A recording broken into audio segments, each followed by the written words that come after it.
Let's see where this goes.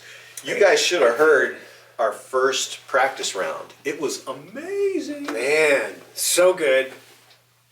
We'll see Maybe if we can- should record the practice round. and then intersperse and make it all splotchy. It's like, well, that was a practice round. This was the real go. Hey, everybody. We are the FitHealth Pros. I am Coach Sean. I am Dr. Kevin. And this is Nutrition News This Week. Number 1. So this is a new segment that we're throwing out here now. Every week we want to give you kind of important information that we think is, say, entertaining or maddening, maybe controversial. And we'll give it week to week while also giving our opinions, our educated feedback on the article, on said article. On said article, yes. Yeah. Cool. So let's get into it. So this one's called USDA announces stricter standards for school nutrition. Now, you wouldn't think this would be the flashy one, but I bet this creates a conversation. Right, yeah. As we read it the first round, we can talk about a lot of different things in this one. But yeah. here's what it is. Washington Post article. It's by Laura Riley. Looking to diminish the rollback of 2012 stricter rules. A political football it is. Political football. It got put in place in 2012. New guy came in and said we don't need it anymore. Another new guy came in and said we're going to take it back. All right, so that's kind of where we're at. So the initial rollback was due to perceived food waste. So that was a money issue. Sure. Not enough people were eating the healthier options. Right, so yeah, non-participation. How many of the kids were eating the salad bar? Sure. And nutritious food does cost a little more. Right. But right. Definitely pricier for the school systems and the taxpayers. Opinion is I think that our kids are worth it. What do you think? Here we go. Controversy right out of the gate. Okay. So it's coming back for the 2022 and 23 school year, which is timely. Again, the article's timely as kids start to roll back into in-person classes. So that's good. Cool. So I'm going to go into the basics a little bit. Now, the main aspects of this are they're going to start providing low-fat and non-fat milk at all school meals again. 80% of grains provided must be whole grain. So there's that little extra expense we were talking about there. Whole grains are definitely more expensive, a little less processed per se. Also looking to do a 10% cut on the standard sodium limit as well, but that's not until, say, like 2023, 2024. So they're not bringing it all on at once because, the pandemic, there are much more major difficulties with, say, supply chain and labor issues. So the focus was relaxed during the pandemic because of these issues, and now they're like, you know what, we wanted to bring this back earlier, but it didn't make sense. Right. Now we think it's time to bring it back, is what they're saying. Man, I have two issues on the basics here. Mm-hmm. One's going to be the low-fat and the non-fat milk. Sure. Studies are showing that kids need more fat in the morning, that the generation, when I grew up, it was sugar in the morning. It was toaster waffles, Eggos. Yeah. It was Pop-Tarts. Pop-Tarts. And man, you Cardboard have that with sugar. Yeah, you have that sugar crash at 9 o'clock in the morning. Yeah. Right when you need to think. So this is, as a physician, as a sports health trainer, we know nutrition says you need fat in the morning. So that is for pretty brain health, non-disputable. I don't know why these guys can't get this together. Yeah. Using some of the old data. Yeah.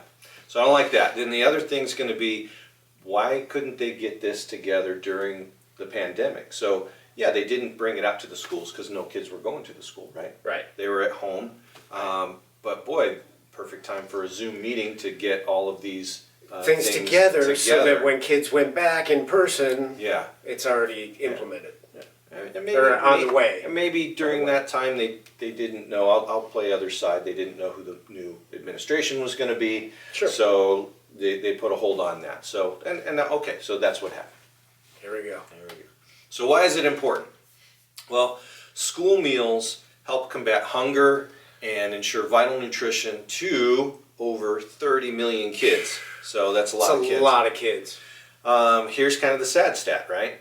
2/3 qualify for reduced or free meals. That's a lot. 2/3, more than half. So that's quite a huge number of kids that can't necessarily afford to get healthy foods on their own at times. right. Right? You know, we're dealing with poor nutrition and obesity, and when you look at the kids who have lower income, their food choices sometimes in areas of the country may not even have a fruit or vegetable option at home. Right. You know, Right. those food islands they call them. Yep. Oftentimes, you get more than these kids are getting half of their daily calories from their school meals. So this is That's their shot. that's it. That's their shot to get a well-nourished, nutrient-dense meal. Right. Maybe their only shot of the day. So if their choices, if they have too many choices, this is my thought on it. Too many choices, too many decisions, too many bad choices. Kids can't really choose on their own. They're going to go for sugar. It's just in their nature. Yeah. So if they have a choice of soda at the school, they're going to take the soda at the school. So why have a soda machine at the school? Right. Well, our opinion again. Yeah. Controversy. Again. Yeah, this one's a good one for controversy. And like I said, it didn't seem like that flashy of an article when I first started reading it. Right. But then it's like, you know what? People are so one side or the other, and it's like let's get back to the middle. Let's get back to feeling, you know, the logic of it and the facts. Right. And Stick to the facts. Yeah, this isn't talking about how our kids are educated, what's in the library or anything like that. This is food. This is fuel. This is how do we make our kids better. Studies are showing that childhood obesity, anxiety eating, more sedentary lifestyle was all increased during the pandemic. So as we remove ourselves from pandemic mentality and lifestyle, and we get back into what we consider the normal back in school, why don't we just take that this time and take it a step further and just step our game up a little bit. Yeah. And some additional things. There's also news coming out that this news is coming out now to kind of signal the return to the higher standards with more of a gradual transition for the schools, for the families, etc. But specifically the school systems, so that it's not such a shock. You know, it was implemented years ago and it's coming back. It's going over a matter of a couple of years versus all at once. It's just a few things versus a huge list of things. Now, when first implemented in 2012, the Healthy Eating Index went from 50 out of 100 to 71 out of 100 in like a couple of years in terms of kids getting more nutritious meals. Right. That's huge. Yeah. That's absolutely huge. It's really hard to move the needle even a couple points, much less 21 points in a couple of years. That's insane. Wow. Now, some of the cons, we did already talk about some of the cons, but there are more cons. It doesn't go far enough. There's no limitation on added sugars. And as if you've watched our nutrition videos, we harp often upon how dangerous added sugars are. You know, how disease-wise and obesity-wise and malnourishment-wise, added sugars are the real bad thing out there. Now, meal programs are already stressed financially, supply chain issues, labor issues, etc. Hopefully that gets better over time. But the pandemic, that was a 1-2 punch on all of these, and how is that going to affect the school systems?